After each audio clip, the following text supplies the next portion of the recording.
25 ans de solitude, chapitre 1. L'amour. Voici une grande histoire d'amour, peut-être même la plus grande. Une histoire qui parle d'amour et de joie, de jalousie et de malveillance, une histoire qui parle de beauté et de magie, d'erreur et de réconciliation, une histoire qui parle d'un amour qui durera éternellement. Nous avons tous connu un amour passé que nous n'avons jamais oublié, quelqu'un qui a marqué notre cœur, telle la peau marquée au fer rouge, et qui, malgré le temps qui passe, ne sort jamais de notre esprit, toujours aussi vif, aussi proche, et pourtant si inaccessible. Combien de personnes un individu rencontre-t-il tout au long de sa vie ? Si nous considérons que connaître quelqu'un passe par une relation unilatérale telle que « j'ai déjà vu cette personne avant », nous pouvons dire que nous connaissons plus de 1500 personnes. Cependant, si nous supposons que connaître quelqu'un est avoir une relation de réciprocité, ce nombre varie alors entre 100 et 230 personnes. C'est le nombre de Dunbar qui définit le nombre de personnes avec lesquelles nous réussissons à entretenir une relation humaine stable au cours de notre vie.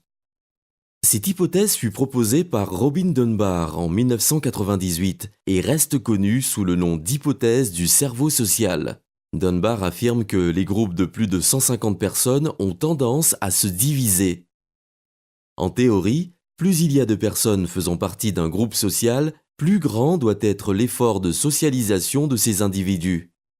Connaître cela en soi ne veut rien dire, alors nous pouvons nous poser la question autrement. Combien de personnes passent par la vie d'un individu et restent imprimées dans sa mémoire? Ou mieux encore, combien d'entre elles restent imprimées dans son cœur?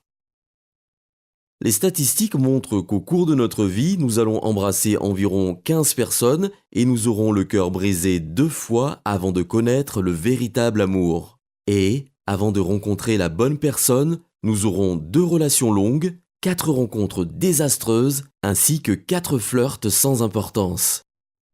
Harry Goulart Jr. serait un outlier en termes de statistiques correspondant aux relations amoureuses. Il aura des dizaines d'amoureuses et brisera le cœur de presque toutes. Sur le plan académique, il se formera en éducation physique et sportive et obtiendra une licence et un master en volley-ball. Compte tenu de la veine entrepreneuriale de sa famille, il abandonnera sa carrière et deviendra entrepreneur dans la construction civile.